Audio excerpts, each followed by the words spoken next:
Olá, pessoal! Está começando mais um podcast Corrida na Rede.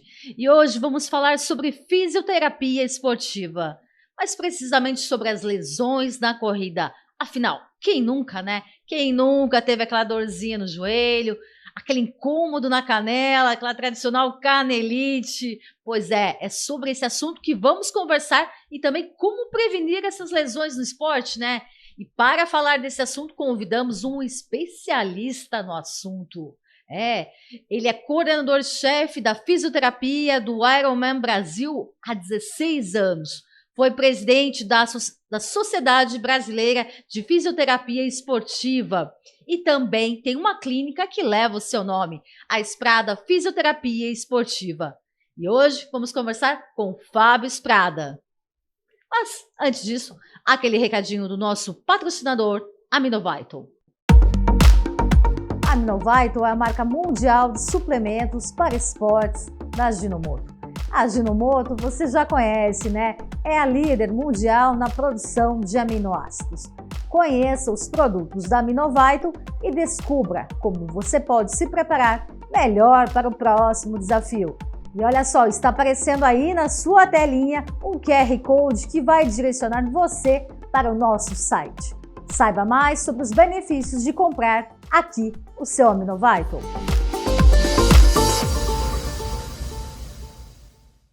Fábio, seja muito bem-vindo ao podcast Corrida na Rede. Muito obrigado, Josi, pelo convite. É uma honra estar aqui, é um podcast de grande relevância na área da corrida e poder estar falando com você é sempre muito legal. Inclusive, gente, agora vamos dar uma descontraída antes de começar a entrevista, né? O Fábio é meu fisioterapeuta, né? Então, assim, aí me deixa mais à vontade, né? Pra gente conversar sobre o assunto. Inclusive, né? Foi uma dos primeiros profissionais que acreditou aí no meu projeto. Ainda quando eu tinha o blog, lembra, Fábio? Sim. Ainda eu tinha só o blog Corrida na Rede. E hoje também é muito especial estar podendo te receber aqui nesse projeto novo. Obrigada, Fábio. A felicidade é minha, Josi. Obrigada pelo carinho. Fábio, eu acho que a primeira pergunta assim, que me vem à cabeça, a gente sempre lembra, né, de consultar, ir num médico, num especialista, seja um fisioterapeuta, ortopedista, quando sente uma dor. Mas qual seria a hora ideal de procurar um fisioterapeuta? Bom, Josi, eu acho sempre que, da mesma maneira que você procura um cardiologista, por exemplo, quando vai começar a praticar um exercício, que você procura um médico, eventualmente um psicólogo, um treinador para te acompanhar, um fisioterapeuta ele deveria ser procurado logo no início.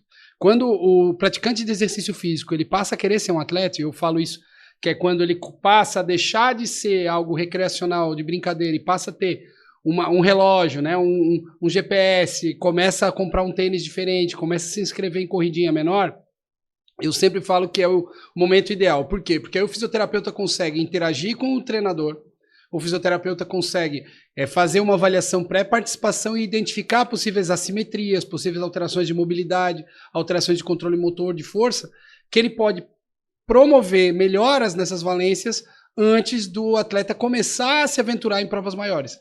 E aí você consegue prevenir lesões. Então eu sempre falo, não necessariamente o corredor ele tem que ir todos os dias na fisioterapia, ou tem que ir 3 vezes por semana na fisioterapia quando ele não tem lesão, não. Mas ele precisa ter o seu fisioterapeuta.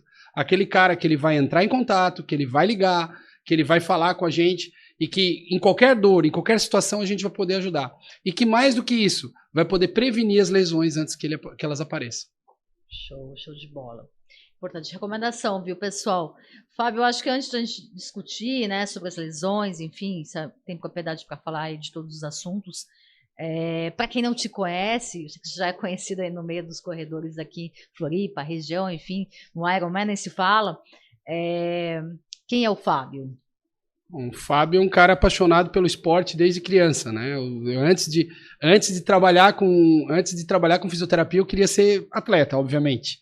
Né? Não deu muito certo, né? Mas durante esse processo eu acabei tendo que fazer algumas sessões de fisioterapia, acabei gostando da ideia e daí em diante as coisas foram acontecendo. Fiz vestibular na UDESC, passei, me formei em 2001 e sempre trabalhando com esporte, fiz estágio em clube, fazendo toda essa parte de acompanhamento da Liga de Fisioterapia Esportiva na época, e daí fui fazer minha especialização em Curitiba.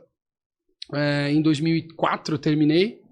Fui fazer meu mestrado na área de biomecânica, também na área do esporte, com vela, e daí em diante começou a acontecer. Em 2007 aconteceu o Iron na minha vida, né? Lógico, eu já participava como voluntário da prova no setor de fisioterapia há muitos anos, mas aí veio o convite para coordenar, e lá a gente está desde 2007, então são 16 anos na prova já, não só aqui em Florianópolis, mas em todas as provas do Brasil, né? Então todas as provas 70.3 do Brasil.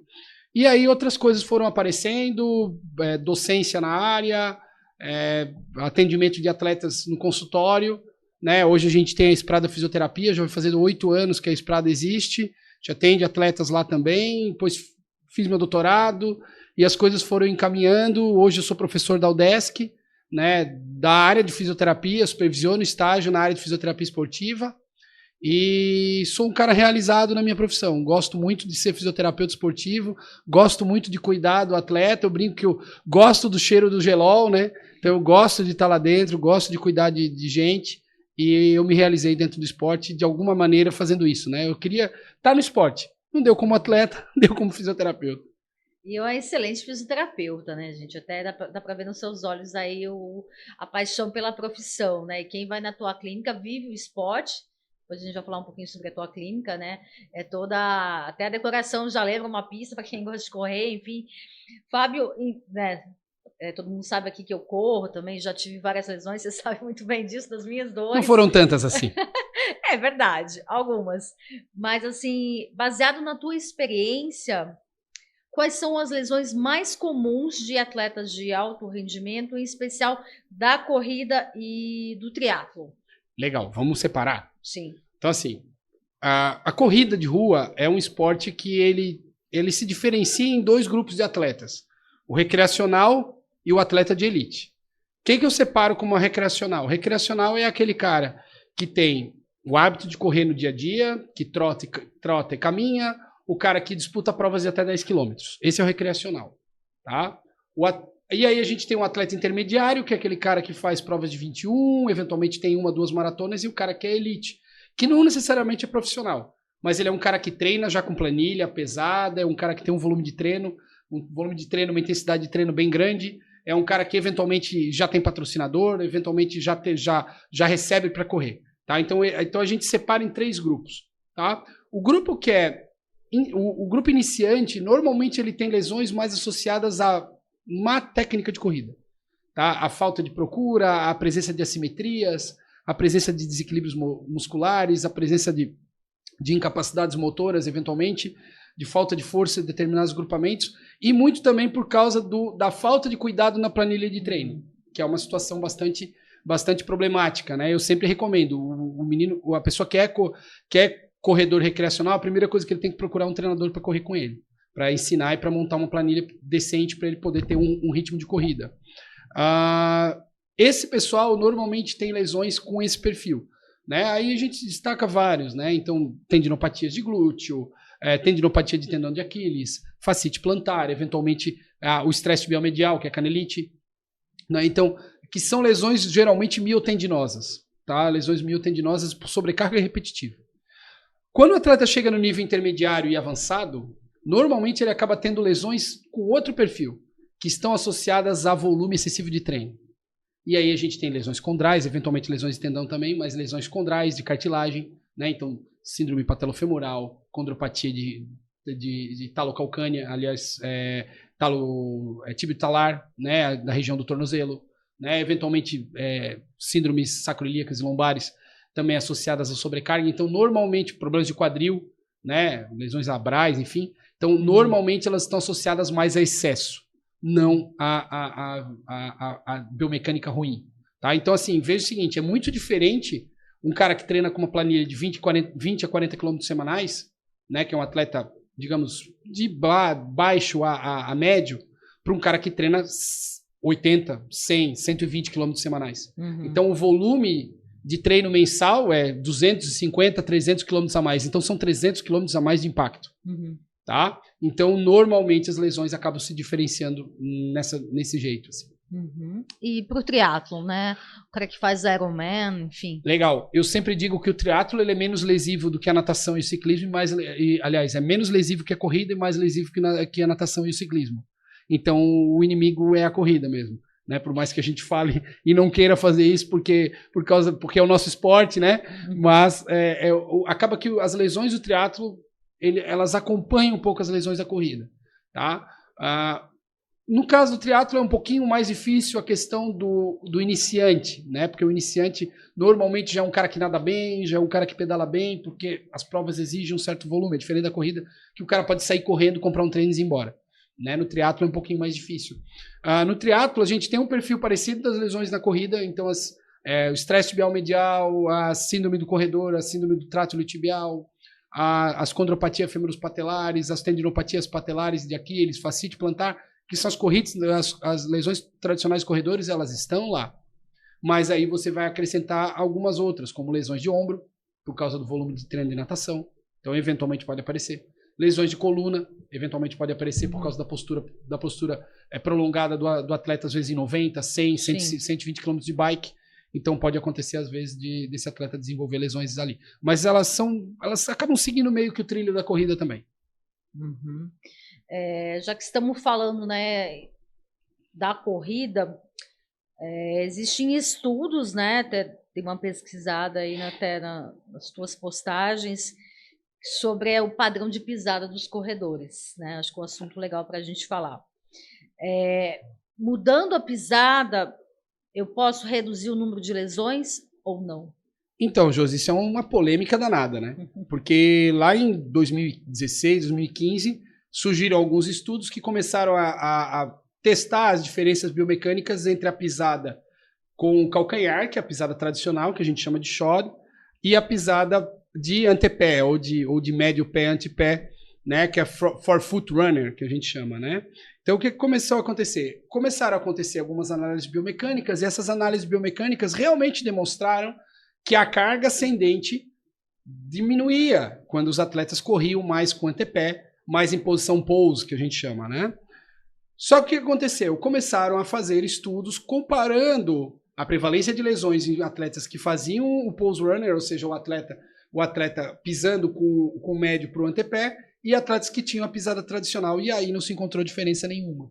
Então, hoje a gente pode dizer, pelos estudos, e foram vários estudos, existe um nível de evidência bastante robusto, que não existe diferença entre correr tocando com o calcanhar e correr tocando com o antepé. Existe uma diferença biomecânica, mas parece que isso não teve uma grande relevância, digamos assim. Só que esses mesmos autores, eles começaram a pesquisar, foram autores australianos, e identificaram que a transição entre a corrida com toque no retropé para a corrida com toque no antepé, essa sim era perigosa. Por quê? Porque você mudava de forma drástica o perfil da pisada. Então, e aí, quando você faz isso, a carga ascendente biomecânica muda muito, né? O esforço muscular muda muito. E aí isso acaba sendo uma zona de perigo. Então, se você quer trocar a sua pisada, porque você se sente mais confortável com a pisada anterior, seu treinador gosta da pisada anterior, você consegue ter mais volume correndo com a pisada anterior, legal. Faça com calma. Faça essa transição, transicione com calma. De preferência acompanhado com o treinador, acompanhado com o preparador físico, acompanhado com o fisioterapeuta, para que ele possa te orientar nesse processo, para que você possa transicionar de forma segura. Mas assim, em termos de rendimento e em termos de lesões, de prevalência de lesões, a gente não pode dizer que uma é melhor que a outra. Há não sei se é utopia, como a gente pode falar, que a pisada pronada, ela tende a ocasionar mais lesões. É real? Então, também a gente não tem uma clareza tão grande de que algumas deficiências biomecânicas, como pisada pronada, valgo dinâmico em si, sejam realmente definitivos para o aparecimento de lesão. Na realidade, quando a gente estuda as lesões na corrida, a gente vai verificar que os principais fatores de risco são ter tido uma lesão prévia. Então, se você aí teve uma lesão prévia, saiba que você tem que se cuidar muito mais para praticar esportes e praticar o teu esporte, porque você é um dos principais fatores de risco para desenvolver uma nova lesão, porque teu corpo ele já desenvolveu uma lesão. Descontrole de carga, né? Então, descontrole de carga, você oscilar muito a tua carga no dia a dia, é um fator de risco. Então, assim, o ideal é que você tente manter uma carga estável, ou se você vai desenvolver e está num macrociclo de treinamento para determinada prova, que você faça essa evolução de forma gentil, né? E algumas outras variáveis, né, que estão associadas muito mais à questão do volume e da intensidade do treino do que propriamente à questão biomecânica. Né? Então não dá para eu dizer que valgo dinâmico gera mais lesão. Eu posso inferir, eu tenho alguns estudos que associam. Eu não posso dizer que a pisada pronada pode trazer mais lesões. Claro que tudo que é muito extremo, né, Josi, é mais perigoso. Então, se o cara tem um baixo controle glúteo, se a pessoa tem uma fraqueza de quadríceps acentuada, se ela tem uma hipermobilidade patelar, isso sim é fator de risco. Agora, não dá pra gente bater o martelo e dizer assim, não, a pessoa tem pisada pronada, tem mais risco de lesão. Não. Até porque eu conheço várias pessoas que têm pisada pronada e nunca se machucaram. Mas são pessoas que se cuidam, que treinam certinho, que seguem planilha, isso é o mais importante. Uhum. E o teste da pisada, que a gente tanto ouve, tanto fala, até hoje tem lojas esportivas que até acabam oferecendo esse teste da pisada, meio que virou um comércio, né? Como que você vê? É importante o atleta fazer? Eu já fiz, né? Fiz inclusive contigo, né? Mas tive uma assessoria, enfim, especializada e tal. Como você vê essa comercialização, né, de teste da pisada? Eu não quero gerar polêmica com ninguém, tá? Mas assim, gerando. Já gerando. Já gerando, é assim, é muito diferente a pisada de uma pessoa parada, da pisada de uma pessoa caminhando e da pisada de uma pessoa correndo. E é muito diferente a pisada de uma pessoa correndo com 10 minutos de corrida, com 20 minutos de corrida, com 50 minutos de corrida, com 3 horas de corrida. É muito diferente. Né? Então a gente não tem como inferir que determinado teste de pisada que se faz numa loja de tênis, e a pisada que se faz numa loja, o teste de pisada, me desculpa pessoal, mas é um teste muito simples, né? Um teste normalmente com uma filmagem ali, com um trote rápido, aquilo não é normalmente determinante para você definir que aquela pisada é pronada ou que aquela pisada é supinada. Normalmente o ideal é que o atleta faça uma baropodometria, que é um exame específico, onde ele vai ver as formas de preensão podal. O ideal é que ele faça um teste uma filmagem de corrida, e aí não é uma filmagem de corrida de 2 minutos, é uma filmagem de corrida efetivamente de 10, 20, 30 minutos, onde você vai observar a mudança do perfil. Por quê? Porque muitas vezes o atleta que começa tem um perfil de passada supinada ou neutra, por exemplo, pode vir, esse cara ele vai depois de 20, 30, 40 minutos de corrida mudar o perfil, porque ele começa a se desgastar. Então alguns músculos que estabilizavam eles, sejam eles intrínsecos do pé ou extrínsecos do pé, eles passam a não ter muito mais controle. E aí a tendência natural é a gente se jogar. E aí a gente começa a se jogar. E aí é onde surgem muitas vezes as pisadas pronadas, surgem os valgos dinâmicos, surgem as oscilações de pelve. Então assim, se você quer fazer um teste de pisada, primeiro procure um profissional que entenda disso. Tá? Não sai fazendo em qualquer lugar. Segundo, procure fazer o teste correto, que é a baropodometria, que são os testes de esteira. Eventualmente, se você tiver acesso um teste com filmagem, uma análise biomecânica 3D, ou uma análise com plataforma de força embaixo da esteira, ou mesmo uma filmagem numa esteira feita por um profissional adequado, ela vai conseguir te trazer muito mais orientações acerca do teu perfil de pisada do que digamos assim, uma teste de pisada mais comercial. E ainda assim, trazendo, nem sempre isso vai definir se tu vai ter mais ou menos lesão. Por isso, conversa com um profissional especializado, conversa com o teu treinador, conversa com o teu fisioterapeuta e vê se ele acha necessidade. Né? É que nem a história de trocar o tênis ou mudar o tênis. Nem sempre é necessidade. Isso vai depender muito do que você tem, do perfil das tuas lesões. Uhum. Ah, legal. Você tocou num assunto bacana que é a gente falar de tênis, né? Também existem várias teorias, enfim, que o tênis influi na questão da lesão.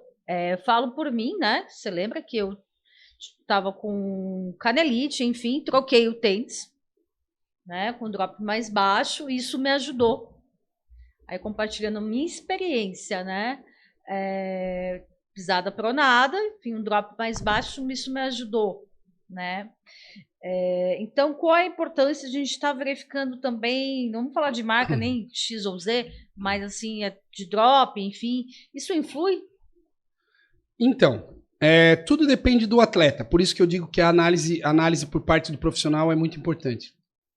Atletas que têm um perfil, de repente, de uma mobilidade um pouco maior, e a Josi, ela tem uma mobilidade um pouquinho maior, ela tem alguns sinaizinhos de hipermobilidade, normalmente tem essa tendência de desenvolver aumento do arco plantar, uma diminuição do arco plantar, um aumento da angulação das estruturas articulares. E normalmente aí tênis com drop muito alto não são interessantes, porque eles vão promover movimentos demais no pé. E esses movimentos demais, eles acabam muitas vezes sobrecarregando a estrutura tendinosa, a estrutura condral, e isso não é muito legal. No geral, a gente não tem como dizer que um tênis é melhor que o outro para prevenção de lesão. A gente já fez esses estudos, né? Eu, inclusive, rodei um estudo junto com alguns outros pesquisadores e colegas amigos da UDESC. A gente rodou esse estudo no Ironman e a gente identificou que não havia diferença no padrão de dor depois da prova, independente da marca ou do tipo de tênis que o sujeito fazia, né? Então a gente não tem como dizer que um tênis é melhor que o outro ou coisa assim. O que existe é a particularidade, como é o teu caso. Você é uma pessoa que tem um perfil que o tênis com drop alto não é interessante, né? Existem outras pessoas que talvez sim, de repente uma pessoa com mais peso, uma pessoa mais alta, mais pesada, né? Talvez um tênis com dropzinho um pouquinho mais alto ajudaria a absorver impacto. Por isso que a prescrição deve ser individualizada. Mas, no geral, o que a gente pode dizer é o seguinte: não existe uma marca melhor que a outra, e o mais importante é que o tênis seja confortável e não te provoque lesões. Então, se você tem um tênis que é confortável para você, que é acessível à questão financeira sua, que é um tênis que te é confortável, que você gosta e que nunca te provocou lesão, cara, continua usando ele, o modelo que substitui ele, o modelo que substitui ele, e vai em frente. Porque toda vez que você muda o perfil do tênis, você compra um de sola mais alto, um de sola mais baixo, um mais pronado, um mais supinado, um com cabedal maior, outro cabedal menor, você vai estar influenciando na biomecânica ascendente. E isso pode gerar sobrecargas desnecessárias, né? Então, converse com o fisioterapeuta que te acompanha, converse com o teu treinador, verifiquem se há necessidade mesmo, e se houver necessidade, faça uma transição também devagar, né, com calma, né, para não evoluir, não aparecer lesões. Você troca porque você achou o tênis mais legal, o tênis mais bonitinho, mas de repente você acaba arrumando leva uma lesão no porta-mala. Não é o ideal, né? Legal. Sensato. Sim. Aí, pessoal, fica a dica, hein? Gente, assim, volte a dizer, o que é muito mais determinante que a tua marca de tênis é o controle do teu treinamento, né? Cuidar do teu treinamento e ter uma equipe interdisciplinar por trás competente para cuidar do teu corpo. Isso é a coisa mais importante. Show, Fábio. Importante esses esclarecimentos aí. Fábio, posso só interromper uma coisa? A galera tá usando muito tênis com placa de carbono, nós conversamos sobre isso, tá? Cuidado com tênis com placa de carbono, gente. Eles podem ser excelentes para corrida, eles podem funcionar muito bem no dia da prova, eles realmente devolvem isso. Existem estudos biomecânicos que mostram que eles te devolvem um determinado nível de performance, né? Eles conseguem te entregar um pouco mais de impulso quando deformados, mas eles não devem ser utilizados de forma crônica para treinamento, tá? Por quê? Porque esse processo pode levar, essa devolução maior do que o ideal pode levar a lesões. Tá? Então agora estão começando a pingar alguns estudos que mostram que os tênis com placa de carbono acabam levando a uma prevalência um pouco maior de lesões. Então, cuidado. Pode usar o tênis de placa de carbono? Pode. Em determinadas corridas, o tênis que você conseguir comprar, não vai, independente da marca, pode, não tem problema. Ele vai te devolver alguma coisa? Vai. Tu vai conseguir gerar um tempo melhor? Possivelmente, né? A gente sabe que tem até um efeito placebo por trás disso aí, mas existe realmente um esforço biomecânico. No entanto, para a questão do treinamento diário, aquele que fica todos os dias, que você repete, que você gera volume, o ideal é você usar um tênis bastante confortável, né? Com espuma normal, com bom nível de amortecimento, porque esse vai ser teu tênis de rodagem, esse vai ser teu tênis para rodar, esse vai ser teu tênis para usar no dia a dia. Legal. Importante dica. Fábio, e assim, fala-se muito também de overtraining, né? Muitos atletas, às vezes, assim, na empolgação, se aproximam de uma prova, aumentam o volume, ou até na academia mesmo, né? Aumento de carga, enfim, fortalecimento. Esse tal de overtraining pode trazer lesões? Pode, e assim, é bom a gente separar o que é o treinamento em excesso do que é o overtraining, né? Então, assim, o overtraining, quando a gente fala de síndrome de overtraining, a gente está falando de algo muito maior do que simplesmente desenvolver lesão. A gente está falando de algo que pode provocar distúrbios alimentares, algo que pode provocar distúrbios de sono, distúrbios emocionais, de trabalho, distúrbios hormonais, inclusive, mulheres que alteram perfil menstrual, né, que alteram secreção de determinados hormônios, então é algo muito mais complexo. Mas a verdade é que qualquer pessoa que treina pode chegar no overtraining se não estiver bem acompanhado e se exagerar. Tá? Então, o respeito à planilha de treinamento é muito importante. Né? Respeitar o seu corpo, respeitar os sinais que teu corpo dá, respeitar o volume planejado, ser gentil na progressão de cargas, isso é fundamental. Se você não faz isso, você começa a incorrer em risco de, primeiro, lesões por uso repetitivo, né, que são essas lesões, as tendinopatias, as condropatias, etc., que podem vir a evoluir para coisas mais sérias. Tá? Então, é muito importante que o atleta saiba que existe o ENTS síndrome de overtraining e que se ele não controlar a sua carga, se ele exagerar, se ele for muito ousado, muito audacioso, ele está correndo o risco de desenvolver lesões por sobreuso ou lesões por overuse e a síndrome de overtraining se a coisa se exagerar, se passar do limite. Tá? Então, é bem importante que a gente tenha o acompanhamento e que o atleta tenha essa parcimônia, esse bom senso para não exagerar. Uhum. E após uma lesão, tive acompanhamento médico, fui no fisioterapeuta, fiz as sessões, fiz minha lição de casa, né? A gente que corre, a gente fica numa euforia sempre para voltar e fazer outra prova. Qual é a tua recomendação para voltar de uma forma segura, né, ao esporte, seja no triatlo, seja na corrida, qualquer outro tipo de esporte? Josi, toda alta fisioterapêutica ela tem que ser baseada em critérios. Ela não pode ser unicamente usada usando o tempo, a gente não pode unicamente usar a vontade do atleta ou a vontade do fisioterapeuta. A minha vontade é que todos vocês corressem em um dia. Mas não é assim que funciona. Tá? Então a gente tem alguns critérios para liberação. Então, assim, um nível de força minimamente aceitável e que tenha um nível de simetria aceitável em relação ao lado contralateral. Um nível de equilíbrio e de controle motor que seja compatível com o perfil de corrida que ele vai fazer, independente se é corrida de rua, corrida de montanha, enfim, qualquer que seja, ou triatlo. Uma mudança de uma alteração, uma mobilidade que seja também clara ou que seja compatível com o perfil, né? Um volume de sessões de fisioterapia que seja compatível com a lesão que a pessoa desenvolveu. Então, muitas vezes o tempo também influencia, tá? O controle e a segurança do quadro histológico. Então, a gente tem que ter a garantia de que o tecido efetivamente cicatrizou, né? Ou que está numa condição que sustente carga, e um nível de estabilidade sintomática que me permita também evoluir. Então, assim, no mínimo 2 a 3 semanas onde o sujeito não tem piora da dor. A partir disso, o fisioterapeuta e o atleta, eles conversam sobre isso e eles elaboram um momento da alta, onde eles começam, dentro mesmo da fisioterapia, executar sessões de treinamento reduzida para ir adaptando o sujeito e com segurança.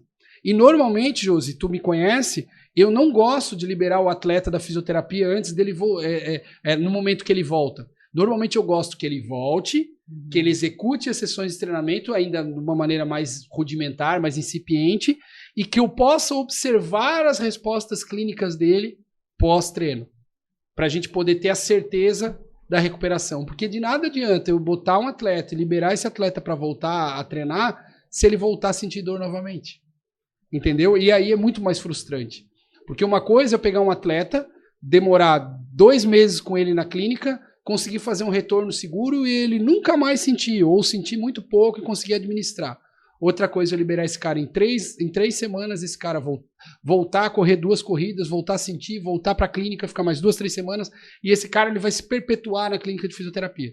E eu não quero isso. Eu sempre falo, fisioterapia tem que ter início, tem que ter meio e tem que ter fim.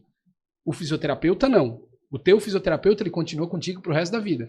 Mas aquela bateria de sessões, ela tem que acabar. E depois você vai fazendo os preventivos, vai fazendo os recoveries, enfim, todas as outras coisas. E aquela observação diária do fisioterapeuta para ele poder fazer reconhecimento precoce quando uma lesão estiver querendo se instalar. Fábio, eu acho legal também a gente falar de uma parte mais prática, assim. Se tem algum caso, assim, impactante que você tem aqui para nos compartilhar, também não precisa citar nomes, né? De algum atleta, assim, que conseguiu retornar e até se superou, assim, no esporte? Alguns, né? A gente tem alguns casos aí de atletas. Eu tive um caso não tem problema de citar ele, não. O Fábio Roller, que é um corredor muito bom de montanha. Conheço. Né? O Fábio é um baita corredor. E ele teve uma entorse ano passado, uma entorse acho que foi na Jaraguá Sky, eu acho, se não me engano, ou foi na Mons, não lembro. E ele teve uma entorse logo na saída. Né? Ele saiu da prova com 2 km de prova, ele é um cara que corre 50, 55. Na primeira descida ele foi lá e torceu o tornozelo. E aí ele abandonou a prova, logicamente, né? Embora já tenha atletas também que já fizeram, já seguiram, mas ele foi muito prudente.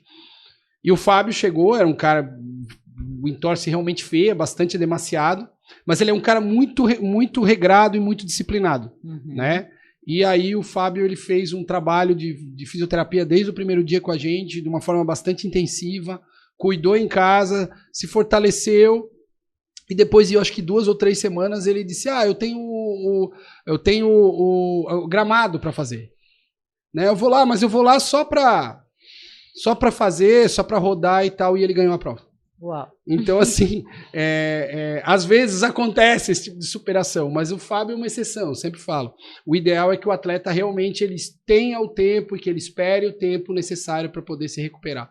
Tá? Então, assim, um atleta, eu sempre falo, cada corredor de rua tem o seu tempo, porque cada corredor de rua ele tem uma individualidade.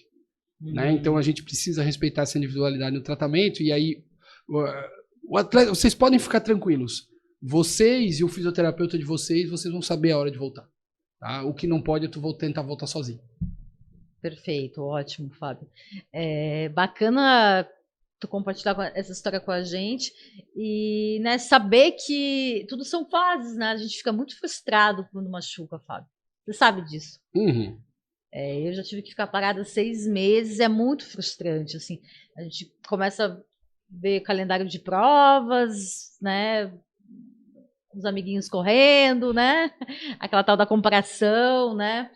E como trabalhar isso na cabeça do atleta também? É muito difícil, tá? E assim, muitas vezes o esporte é uma via de socialização, muitas vezes o esporte é uma via de liberação de estresse de trabalho, muitas vezes o esporte é uma via de prazer e de realização pessoal, muitas vezes o esporte é algo que dá dinheiro para a pessoa. Sim. Tá? Então, a gente precisa entender como fisioterapeuta que isso existe, tá? E precisa tentar entender um pouco da cabeça do atleta, não é sempre que a gente consegue, mas a gente tenta. Então, assim, há necessidade de trabalhar isso e principalmente tentar ser o mais verdadeiro possível com o atleta. O que o atleta, eu sempre falo, o atleta não gosta de quem engana ele. Então, você tem que ser verdadeiro com ele, dizer assim, isso aqui é uma lesão que vai te tirar 3 semanas das provas, mas depois disso, a tendência é que você fique bem e a gente vai acompanhando isso tempo a tempo. Não vamos deixar isso aí, não vamos estabelecer uma regra ou um ponto, tá? A gente tem que ou dizer para ele assim, a gente não tem prazo para isso, ou a gente tem um prazo e o prazo é longo, tá? Então a gente tem que ser verdadeiro e deixar claro para o atleta que a gente só vai se realizar quando o atleta voltar. A gente está jogando no mesmo time, né? Eu sempre falo, o fisioterapeuta ele não é vilão. O fisioterapeuta é aliado, é aquele cara que está o tempo todo do lado do corredor, tentando fazer com que ele volte para aquilo que ele gosta, tá? E, então, assim, a gente tem que estar jogando no mesmo time e dizer, cara, quanto mais rápido tu voltar a correr, melhor para mim. Quanto mais rápido e mais seguro tu voltar a correr, melhor para mim. Entendeu? Então, assim, eu não quero te frear, eu quero administrar, né? Tanto que, muitas vezes, determinados tipos de atleta têm algumas lesões que impedem de fazer algumas coisas e outras não. Né? Um exemplo clássico, por exemplo, lesões musculares de tríceps psoral, de panturrilha. Muitas vezes elas são impeditivos para você fazer treino de sprint, treino de velocidade de tiro, que a gente conhece na corrida. Mas não te impede de fazer treino de volume, de rodagem. Entendeu? Então eu posso, a partir do meu conhecimento com fisioterapia esportiva, dizer, treina rodagem. Pode fazer treinar 5, 6, 7, mas sempre com pace confortável, 5,5, 6, dentro do que é confortável para você. O que eu não quero é que você faça treino de tiro de 200 metros, 300 metros para pace muito baixo, porque se você fizer isso, você vai sobrecarregar a tua panturrilha e tu vai machucar. Entendeu? Então essa análise individual de cada atleta é muito fundamental para que o atleta não frustre. Outra coisa importante é que poucos atletas têm é a questão, às vezes, do acompanhamento psicológico. Né? Então a presença do psicólogo do esporte é muito importante no dia a dia do corredor também, né? Ter um cara a procurar numa situação dessa, né? Eu estou frustrado, estou tendo estou tendo pensamentos ruins, estou tendo frustrações constantes, não estou conseguindo dormir, meu trabalho está piorando, minhas relações pessoais estão piorando, cara, não é o fisioterapeuta que vai te ajudar, é o psicólogo. Então converse com o teu fisioterapeuta para que ele te indique um psicólogo, com o teu médico, com o teu treinador, para que ele te indique um psicólogo, para que ele possa te acompanhar, pelo menos nesse processo. Pode ser que depois você fique só consultando ele, como você consulta o fisioterapeuta uma vez por semana, ou uma vez a cada 2 semanas, ou só quando você sente uma lesão. Mas é importante que você tenha essa pessoa, essa referência. Eu sempre falo, ter um fisioterapeuta, ter um nutricionista, ter um psicólogo, ter um médico de confiança, ter um treinador. O corredor, quanto mais ele tem essas pessoas no entorno dele, mais ele confia e usa digamos assim, das capacidades desse profissional, melhor ele tende a se suceder no esporte. A gente está num podcast de corrida, mas a gente vê muito isso no futebol, né? Claro. Também já deve ter atendido atletas de futebol, a gente, né, que acompanha principalmente, assim, atletas de alto rendimento, a gente vê grandes clubes, né, que acabam entrando em depressão. Sim. E também tem um problema de contrato, né? O cara fica parado, já não joga, não rende, né? Então isso ocasiona uma série de fatores. Eu também já cobri futebol, né? E acompanhei alguns casos, assim. E tu tem algum caso, assim, só pra gente descontrair um pouco, assim, de futebol, assim, que tu lembra? Tu diz de quê? De sofrimento? De lesão, assim? Ah, sim, a gente tem constantemente, né? Há pouco tempo agora a gente estava acompanhando um atleta que é atleta profissional de futebol, e ele fez uma lesão de ligamento cruzado, que é uma lesão bastante séria, né? Quem já acompanha, a gente está na semana que teve a lesão do Marcelo aí, enfim, do cara do Argentinos Júnior, que estava nas redes sociais, mas foi uma lesão simples de ligamento cruzado. Ele fez um trabalho com a gente de fisioterapia por 9 meses. Ligamento cruzado, traduzindo, Fábio, por favor. É o ligamento cruzado anterior de joelho, aquele que estabiliza, que tá lá no meio, a galera sabe. Né? Então, assim, ele teve essa lesão do ligamento cruzado anterior. O tempo de recuperação de uma lesão dessa depois da cirurgia são 9 meses. Uau! Tá? Ele ficou com a gente 9 meses e ele era um cara extremamente regrado, extremamente Disciplinado. Disciplinado. Fez todos os testes com 9 meses. Todos os testes ele passou. Retornou ao esporte depois dos 9 meses. Ele passou na força, flexibilidade, potência, tudo. Depois de 9 meses que ele estava recuperando força, estava super bem. 4 meses depois da recuperação, ele rompeu novamente o enxergue. Como recuperar a mente de um cara desse? É muito difícil, né? Então ele voltou, teve que reoperar o joelho, voltar para o início da fisioterapia. Então é um processo muito difícil, né? E aí se tu tem uma abordagem psicológica, se tu tem uma pessoa do lado, né? Nos clubes geralmente tem, né? No Avaí, Figueirense, enfim, os clubes aqui, mais ainda nos clubes maiores, né? Há uma equipe interdisciplinar, tem um nutricionista, tem um psicólogo, tem os fisioterapeutas, tem o médico e aí lá o fisioterapeuta e o médico eles usam com muito mais frequência. O cara voltou, vai ficar 9 meses afastado, cara, o psicólogo na hora que ele soube do diagnóstico ele já tá grudado no cara. Entendeu? Na hora que o atleta começou, putz, o psicólogo já tá atrás dele, não, vamos lá conversar na minha sala. E aí já começa a trabalhar a abordagem cognitivo comportamental, já começa a fazer ele enxergar de forma positiva aquilo de alguma maneira ou menos negativa, e isso normalmente vai fazer com que ele consiga se recuperar com um pouco mais de tranquilidade.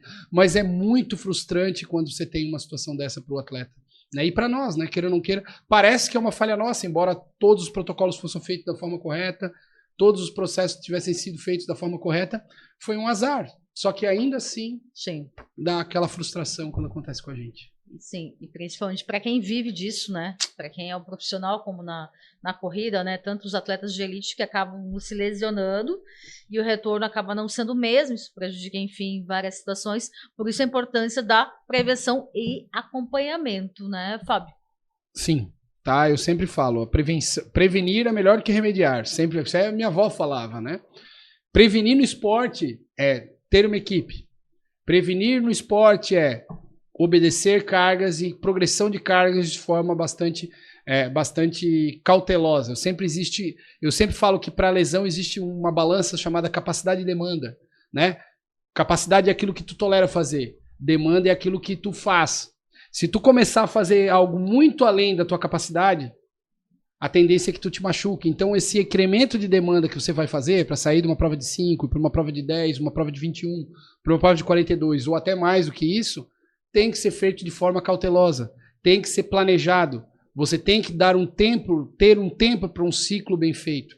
E você tem que ter uma equipe por trás, né? Que faça suas avaliações pré-participação, que saiba a tua característica de corrida, que possa fazer toda a parte de fortalecimento. A gente sabe que o treino de força é extremamente preventivo para avaliação, para aparecimento de dor e de lesões, né? Que possa ter um acompanhamento de preparação física, que possa ter uma alimentação ideal, né? Porque a má alimentação também pode ser promotora de lesões, que tenha um sono ideal, porque a gente sabe que o sono ele previne lesões. Existem estudos que mostram que pessoas que dormem um número de horas maior têm menos lesões do que pessoas que dormem menos, né? Uma questão emocional legal também previne lesões, né?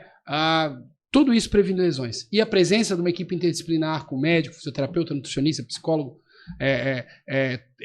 ela é fundamental. O próprio treinador, ela é fundamental para que o atleta previna lesões. Bacana, Fábio. Então, falando assim, voltando a falar de corrida de rua, a gente está menos de um mês aí para a Maratona de Floripa. Inclusive, a gente entrevistou o Anderson Tonon, veio aqui falar sobre a prova, enfim, estamos... Meu amigo. Manda um abraço aí pro Tonon. Anderson, te amo. Foi espetacular. Não, mas eu amava mais o pai dele, querido Mauro, mas amo ele também. Ele comentou sobre a história do pai com o Ironman, né? Enfim, estamos divulgando a prova, vai ser uma prova sensacional e eu tenho acompanhado também, né, através das marcações, assim, o pessoal assim todo motivado. Fábio, que conselho se daria para esse cara que vai fazer a maratona, para não ocorrer nada, nenhum tipo de lesão até o dia... Maratona é dia 20, começa 25, 26 e 27 de agosto, né? Para não correr nenhum risco, né, de chegar na maratona com uma lesão. Boa pergunta. Então, vamos lá. Nós já estamos a menos de um mês da prova, tá? 20 dias da prova. Muito possivelmente vocês já têm na bagagem o volume necessário de treinos para poder fazer essa maratona ou essa meia maratona, enfim, o que você vai fazer. Então, entenda o seguinte. Primeiro, respeite a planilha que teu treinador mandou. Segundo, não queira ganhar coisas ou valências agora. Agora não é mais o momento, tá? Nesse momento agora, você tem que simplesmente cumprir o que foi planejado. Você não vai você não vai correr atrás do prejuízo agora, não é mais o momento. Terceiro, faça os aquecimentos bem feitos antes da prova, tá? Aquecer não é alongar, simplesmente fazer um alongamento no frio, coisa assim. Aquecer é aquecer mesmo. Dá uma trotada antes. Trote alguns quilômetros antes, faça alguns exercícios de mobilidade, faça alguns exercícios globais, faça uns educativos de corrida antes da prova, tá? Isso é bastante importante. Terceiro ponto, siga o que foi planejado. Não tente exagerar no pace para fazer tempo, tá? Você vai fazer o tempo planejado. Todas as vezes que eu ouvi de meus atletas que eles tentaram exagerar, não que eu vou fazer um pace um pouco mais agressivo para tentar bater tal tempo, para fazer sub 3, para fazer sub 3:30. Normalmente isso não dá boa, tá? Então, converse com o treinador e pergunta para ele qual é o nosso alvo e planeje isso para você chegar no teu alvo. Então, assim, faça o que está planejado, tá? Corra no pace que está planejado. Procure cercar-se de pessoas que tenham um pace parecido com o seu durante a prova, tá? Para não correr de mais nem correr de menos, tá? Estejam com o tênis que vocês estão habituados a correr. Não tentem trocar de tênis na semana da prova porque aquele tênis é mais moderno e você comprou ali, tá? Normalmente prova, principalmente maratona, não é o momento de você treinar ou tentar estrear tênis, tá? A maratona é para você correr com tênis que você está habituado, tá? E procurem fazer sessões de recuperação com seus fisioterapeutas antes um pouco da prova, para que vocês cheguem no dia da prova com o máximo de capacidade, tá? Então, outra coisa, durmam bem, tá? Procurem dormir bem antes das provas, na semana antes da prova, porque isso também é bem importante. Se alimentem bem, né? Porque lá na hora da prova você vai precisar, estejam com seus kits em dia, né? Não esqueçam de levar nada, tá? Procurem os postos de hidratação para se hidratar. Então são múltiplas análises, né? Múltiplas Uma lesão ela é multifatorial, né? Então a gente tem que tentar cercar todas as possibilidades. Isso vai garantir que tu não vai ter uma lesão? Não. Não vai garantir. Infelizmente, a gente não é robô. Tá? Mas vai minimizar a probabilidade. Show. Falou sobre recovery, né? Qual a importância do recovery para os atletas? E qual é o momento certo, Fábio? Eu faço um recovery antes da prova, faço depois, ou os dois é importante? Qual é a tua dica? Não tem receita. Tem o atleta. Atende-se a individualidade dele. Tem muita gente que gosta, por exemplo, de fazer no dia seguinte do treino.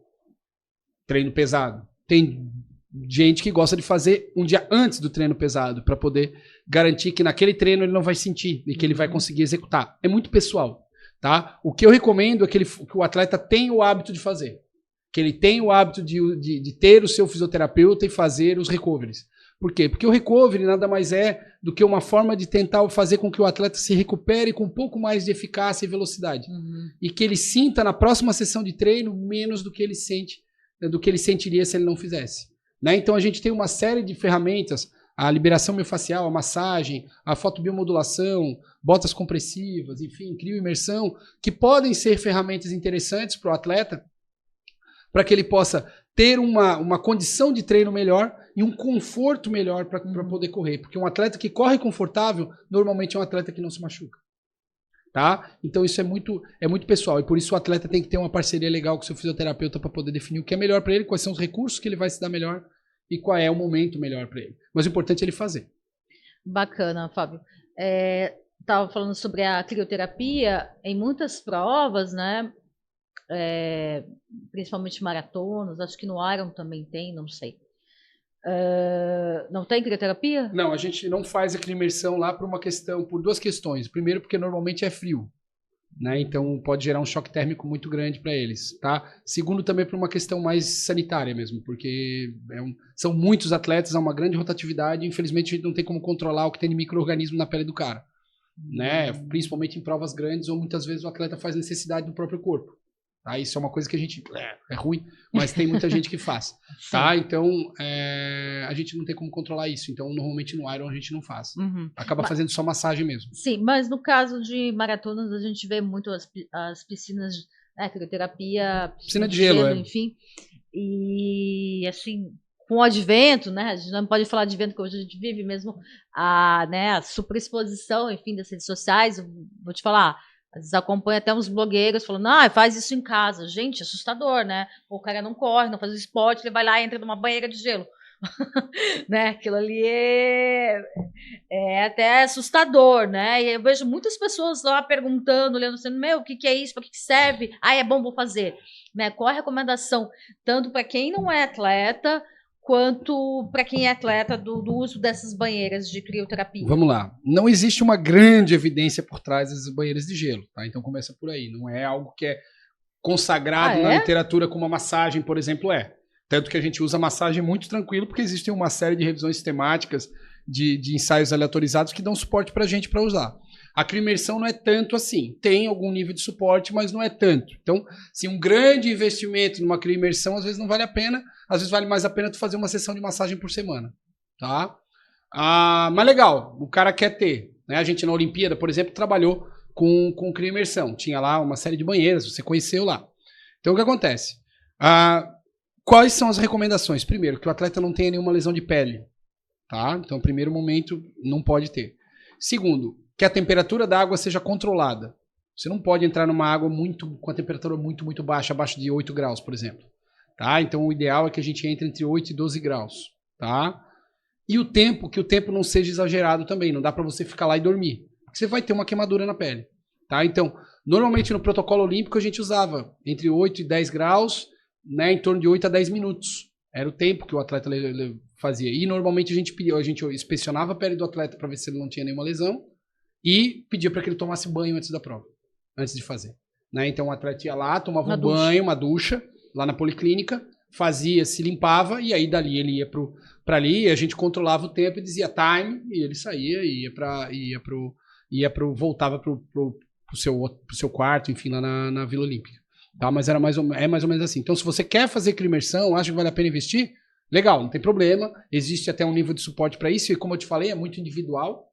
esse processo, mas procure atentar a esses 3 critérios que eles são bem importantes. Temperatura, tempo e qualidade da pele. Tá, uma pergunta minha agora que veio de cabeça, assim, curiosidade minha, porque eu faço muito gelo. Tá, a crioterapia é uma banheira de gelo. Tá, mas o gelo não é anti-inflamatório, Fábio? Aí eu te pergunto, a pergunta que não quer calar. Uma coisa é a recuperação. Tá, uma pergunta bem, são desfechos bem de diferentes. ignorante, tá? Bem de... São desfechos diferentes, né? Uma coisa é a recuperação muscular. Tá? A recuperação, a melhora dos mediadores químicos, a recuperação, melhora do conforto, diminuição da fadiga. Isso é crioimersão. Outra coisa é processo inflamatório e dor de lesão. É outro desfecho.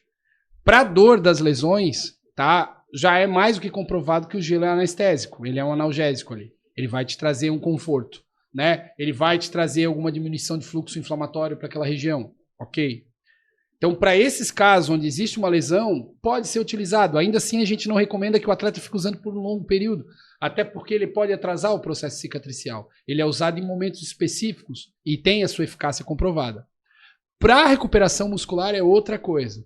Para recuperação muscular pós-esforço, você vai testar o quê? Biomarcadores como creatina quinase, como lactato desidrogenase, como ácido lático, enfim, outras recomposição de glicogênio, a própria fadiga percebida, dor percebida, e aí a gente vê que a crioimersão ela não tem tanta eficácia quanto a massagem, por exemplo. Então, se eu tiver que escolher alguma coisa, eu vou escolher aquilo que eu encontro mais evidência, se eu tiver 2 terapêuticas. Se eu tenho acesso a só a crioimersão, beleza. Eu tenho algum nível de suporte que me permite acreditar nela.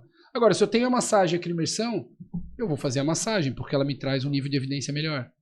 Tá? Vai exigir um profissional que vai estar ali do teu lado, vai exigir um pouco mais de tempo, mas eu vou fazer. Então, por isso que no Iron a gente não tem crioimersão, porque o nível de evidência também não tem tanto suporte e a massagem tem muito. E aí, como a gente consegue fazer a massagem, a gente tem as nossas máquinas, a gente consegue fazer isso tudo com um certo nível de conforto, pô, a gente vai fazer a massagem, que é onde a gente encontra mais suporte. Tá? Se eu tivesse outras ferramentas, a gente poderia testar. Mas a massagem já é consagrada, a gente já publicou estudo, então a gente vai com ela. Sim, inclusive na maioria das provas de corrida, né, seja 5 ou 10, sempre tem a turma da massagem. A Fran, que é uma das profissionais que sempre está nas corridas, principalmente da Corja ali, Corre Brasil também, acho que na maratona ela vai estar, uma equipe altamente, né, de profissionais qualificados. Eu mesma às vezes faço alguma massagem ali, que é muita fila, né? Às vezes a gente não tem nem paciência de esperar, ou chega muito desgastado, quer sentar primeiro, né? Sim. Eu quero sentar, quero pegar uma aguinha e uma fruta ali, fazer ali a hidratação pós-prova. Eu gosto muito de falar também do Iron, né? Porque estive lá no Full. Fábio, né? E essa prova do Iron, ela foi uma prova muito atípica, porque choveu, ventou. Nossa, fiquei até com muito dó dos atletas, porque realmente acho que foi uma prova muito sofrida.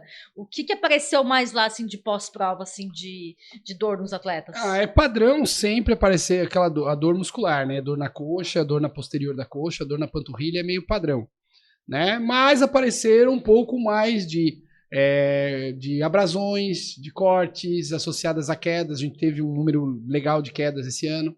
Né? Graças a Deus, né, a gente não teve um número grande de lesões mais sérias, mas as lesões mais usuais elas acabam acontecendo, né?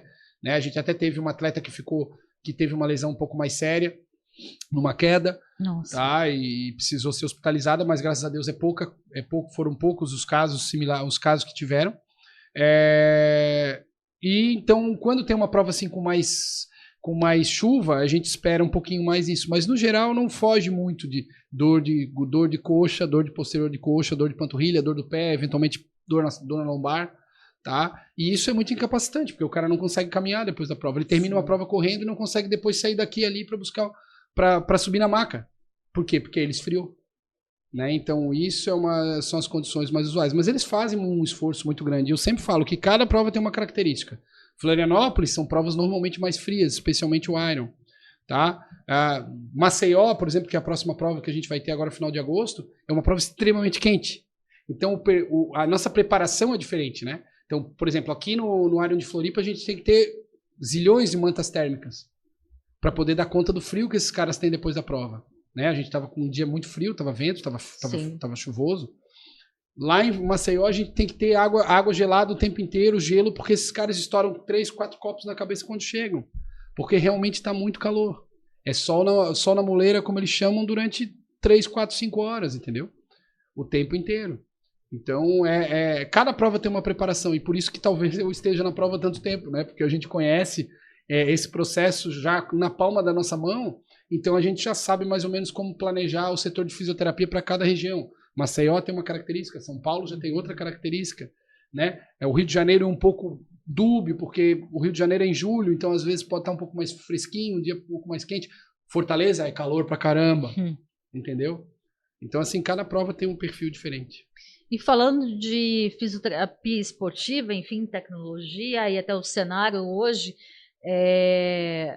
você esteve na Olimpíada, eu também estive, né, na Olimpíada do Rio de Janeiro, Olimpíada do nosso país, nosso Brasil. A gente fez bonito, Fábio, lá? Fez, especialmente na nossa área fez. Sim, a entrega, primeiro assim, as arenas ficaram maravilhosas, né, isso eu não tenho o que dizer, mas principalmente o nosso serviço, especificamente na área dos serviços médicos, que a gente chama, né, que é fisioterapia, parte de atendimento de socorro, urgência e emergência, a parte toda da fisioterapia, do atendimento, tanto nas venues, né, nos locais, quanto na própria policlínica da Vila Olímpica, nas áreas de treinamento, foi muito elogiada pelo COI. Né? Então o COI elogiou, inclusive os organizadores de Tóquio 2020 entraram em contato com a nossa equipe de organização na parte da fisioterapia para tentar entender o que nós fizemos e a maneira como nós fizemos para poder replicar de alguma forma lá. Então a gente recebeu muito elogio, tá? E realmente a gente entregou um serviço muito bom, né? Principalmente as equipes, principalmente para quem? Para as equipes que realmente precisavam, né? Porque uma coisa é os Estados Unidos, que tem lá um grupo de fisioterapeutas enorme. Uma coisa é a Espanha, a Itália, que tem um grupo de fisioterapeutas enorme. Outra coisa é Burkina Faso, que não tem fisioterapeuta. Ou que tem um fisioterapeuta com uma delegação grande. Outra coisa é Guiné. Outra coisa é Guiana. Esse pessoal que precisou efetivamente... Centenas de países, né? Centenas de países, e que a fisioterapia e que a parte médica, muitas vezes, faz um serviço até social. É uma coisa que as pessoas pouco sabem da Olimpíada. Então tem atleta que vai para lá para fazer exame ginecológico. Tem atleta que vai para lá para fazer exame odontológico, exame oftálmico, que ganha óculos na Olimpíada, né? Então, atleta, porque são de países onde efetivamente, às vezes, há 40 quilômetros que tem um médico, uma ginecologista, por exemplo. E aí eles usaram isso. Então, eles usam para fazer exame de imagem, entendeu? Então, assim, a gente conseguiu entregar todo esse serviço, seja na fisioterapia, na parte médica, na parte de enfermagem, na parte logística, um serviço muito bom. O que aconteceu do ponto de vista aí financeiro, ético e tal, não nos cabe. Claro. Nos cabe entregar profissionalmente o melhor serviço do mundo. Isso eu tenho certeza que a gente entregou. Sensacional. É exatamente a minha visão também como jornalista, de ter poder acompanhado esse evento no Brasil. Eu te pergunto, porque como você falou, tem essa questão aí de desigualdade social de alguns países. Por um outro lado, tem países, né, acho que acredito, né, ali sempre são os cabeças de chave ali de medalhas, né, Rússia, vamos falar dos asiáticos também, né? China, Japão. Então, eles já vêm com uma equipe, Fábio, assim, só para quem não entende? Assim, normalmente sim, tá? Mesmo o Brasil, que é uma equipe já top 15 do mundo hoje, né? A gente pode dizer, o Brasil ficou em 11º, se não me engano, na última Olimpíada no quadro de medalhas. Né? Hoje o Brasil tem uma equipe de fisioterapia muito legal no time Brasil já, tá? Então hoje a gente já, praticamente aí já tem, acho que se não me engano, de 15 a 20 fisioterapeutas que viajam para os Jogos Olímpicos, né? Alguns pela confederação, pelas confederações, outros com atletas especificamente, outros com o time Brasil mesmo, com o COB, né? Então, as grandes marcas, né? Então, Estados Unidos, Rússia, Alemanha, Itália, França, Espanha, enfim, Brasil, enfim, todos esses países principais normalmente já têm a sua equipe de fisioterapeutas, né? E aí, normalmente, eles não usam o nosso setor. Né? Usavam eventualmente para fazer crioimersão, eventualmente para uma situação específica, fazer exame e tal. Mas quem acabava usando eram os países de médio para baixo. Então a gente atendeu países maiores, tipo Egito, a gente atendeu muito Egito, atendeu muitos países aqui da América Latina um pouco maiores, atendeu atletas da África. Legal. Né? Então a gente atendeu muitos atletas desse perfil e atletas de países realmente muito pobres, onde você não tem. A gente atendeu muito dirigente. Isso a TV não mostra, né? O Globo não mostra. A gente atendeu muito dirigente, técnico, que não tinha, tipo, travou as costas no meio da Olimpíada. O que você vai fazer? Entendeu? Aí o cara chegava lá pra nós e a gente atendia, né? Por quê? Porque às vezes o cara ia pra lá pro país dele e não tinha fisioterapia lá, né? Ou não tinha do jeito que a gente faz aqui no Brasil. Porque eu sempre falo, a nossa fisioterapia aqui no Brasil é uma das melhores do mundo, né? Tanto que tem muitos atletas que levam os seus fisioterapeutas pra fora, né? Hoje tem muitos atletas de futebol, especificamente, que tem o seu próprio fisioterapeuta. O Neymar tem um próprio fisioterapeuta dele próprio, porque é brasileiro. Ele não usa o serviço de fisioterapia do PSG. Ele tem lá um fisioterapeuta, que é inclusive fisioterapeuta da seleção, e esse cara fica dedicado ao Neymar o tempo inteiro, na recuperação dele. Então, assim, os fisioterapeutas brasileiros são muito bons, são muito bem formados, e são caras que têm um feeling muito rápido. Então, eles acabam se dando bem em todos os lugares do mundo. E aí, aqui na Olimpíada, a gente entregou muito bem. Obrigado. Maravilha, né? É um case de sucesso, né, Fábio? E assim, você foi presidente da Sociedade Nacional de Fisioterapia Esportiva, SONAF Brasil. Né? Como que é liderar esse grupo de fisioterapeutas? Acho que é legal a gente falar dessa parte institucional também. E como que você vê, você já falou que o cenário é bacana, tudo, mas assim, a nível de país, a gente também tem algumas regiões no Brasil que são mais carentes, enfim, né? Como que você vê a nível macro, assim, legal. Fisioterapia? A fisioterapia esportiva, ela cresceu muito nos últimos anos, né? Hoje a SONAF vai fazer 20 anos, né, esse ano. Né? Então ela faz 20 anos, a Sociedade Nacional de Fisioterapia Esportiva, e desde 2009 ela cuida da regração da profissão, digamos assim, da especialidade junto ao conselho. Né? Então, desde então, né, 2009, 2007, eu não lembro, mas enfim, a gente cuida disso. Então a especialidade de fisioterapia esportiva, a SONAF cuida, digamos assim, da fisioterapia esportiva. E desde então a gente vem desenvolvendo, né? Vem se desenvolvendo, vem trabalhando muito na formação dos profissionais, vem fazendo eventos cada vez maiores. Inclusive em novembro a gente tem o Congresso Nacional de Fisioterapia Esportiva lá em Salvador. Eu vou dar uma palestra lá. Legal. E a gente tem uma expectativa grande aí para mais de 1.000 pessoas novamente no Congresso, mas a gente tem muitos eventos regionais, né? Que é onde se fomenta a fisioterapia na academia, né? Nas universidades. Então a gente tem muitos eventos regionais, eventos nas universidades. E hoje faz com que a SONAF tenha atingido aí quase 1.000 sócios, né? Então a gente já começou com uma sociedade pequenininha, com 50 e poucos sócios, 30 e poucos sócios, e hoje é uma sociedade com mais de 500, 600, 700 sócios. Então uma sociedade grande. E gerenciar isso é muito difícil. Por quê? Porque são muitas personalidades e existe a distância. Então, às vezes, eu recebi uma reclamação do cara do Ceará, ou do cara do Rio Grande do Norte, ou do cara do Amazonas, e a gente tinha que tentar dar um jeito de ajustar. E eu acho que isso foi muito desafiador, mas eu acho que a gente conseguiu entregar algo legal. Mas eu acho que o grande ponto para a fisioterapia, onde ela precisa crescer, eu costumo elencar 4 pontos, onde a fisioterapia esportiva tem que crescer no Brasil ainda. Primeiro, ela precisa aumentar o número de mulheres, porque a gente tem muito poucas fisioterapeutas esportivas, e aí tem aí meninas da fisioterapia que de repente querem se aventurar na área do esporte e vão, legal, porque tem campo. Tá? A gente precisa aumentar isso. Segundo ponto, a gente precisa ir para regiões mais carentes, e aí não é porque as regiões são pobres, mas porque elas são mais longínquas. Então o norte, principalmente do Brasil, é muito carente, ali Amapá, Roraima, Rondônia, Acre, a Amazonas, que são muito distantes dos grandes centros. A gente precisa chegar mais lá. A gente precisa se aproximar um pouco mais das universidades, dos profissionais da ponta, dos que atendem, para que eles possam estar um pouquinho mais chegados. Né? Isso é bem importante. E a gente também precisa atuar um pouquinho mais no paralimpismo, um pouquinho mais com paratletas. Claro. Né? O Brasil é uma potência do paralimpismo, né? Sempre fica entre os 5 melhores na Paralimpíada, e tem muito pouco fisioterapeuta esportivo que quer trabalhar nessa área. Então a gente precisa entender que esses atletas são atletas também, que são muito legais, e quem esteve na Paralimpíada sabe como que é, né? Sim. Que é inclusive fantástico. Falando, né, da própria inclusão no esporte, né? Sim, como uma via de inclusão é fundamental. Eu sou pai do menino que tem com deficiência. Meu filho tem um autismo de nível 1 de suporte, e eu sei o quanto o esporte é inclusivo.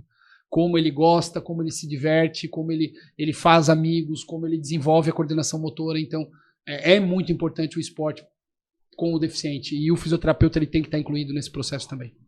Legal, Fábio. Bacana, eu acho que a gente já está meio que caminhando aí como eu gosto de dizer, já estamos no adiantado da hora, mas acho que a gente deu um patamar aí de corrida, falamos, até brincamos de futebol um pouquinho, né?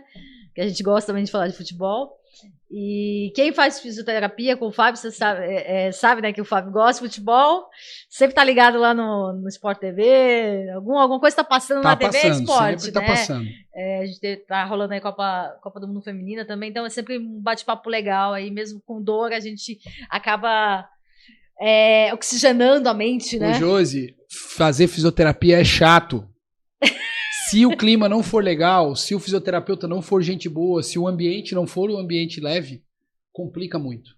Até para recuperação. Então, o ambiente da clínica tem que ser um ambiente leve, tem que ser um ambiente gostoso, o paciente tem que receber atenção, ele tem que ter uma conversa agradável, ele tem que ter ele tem que estar bem, né, tomar um café legal, ele tem que estar passando alguma coisa que ele goste na TV, para que o processo seja mais tranquilo. Tá? Porque o dia a dia da físio, aquele negócio de fazer o esforço, de ir às vezes 7 horas da manhã e tal, é realmente bem chato. Então, se não tiver um clima assim, e por isso eu sempre tento deixar a clínica o mais leve possível. Convidei o pessoal para conhecer a tua clínica, Fábio. Pessoal, vão lá na Esprada Fisioterapia, a gente tem 2 unidades, a unidade matriz que fica lá no Pagani, em Palhoça, próximo do Shopping Via Catarina, né? Então entrem no @Esprada Fisioterapia ou na espradafisioterapia.com.br. Tá? Lá tem todos os detalhes, temos locais e a gente agora tem uma unidade na ilha também, uma unidade avançada na ilha que fica dentro do CT Best Way, bem no coração da cidade, ali perto na Travessa Abílio de Oliveira, perto da Trompovski, perto da Rua Bocaiúva, da Beira-Mar. Então a gente está ali e pode atender vocês, tanto no recovery, quanto nas avaliações, quanto na questão de recuperação de lesões em si. A gente está à disposição sempre. São ambientes bem legais. Vai lá no espradafisioterapia.com.br e segue o @Esprada Fisioterapia que vocês vão conhecer lá um pouco da nossa rotina. Show. A gente depois vai colocar aí no GC aí o teu arroba aí.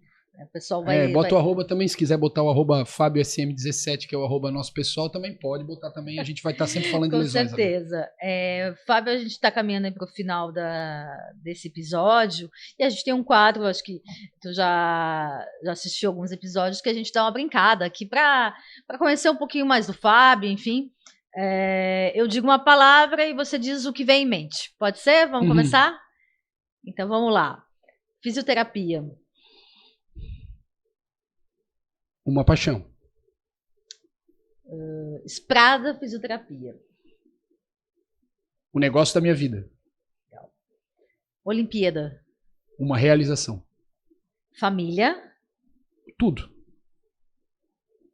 Meu maior medo é esquecer.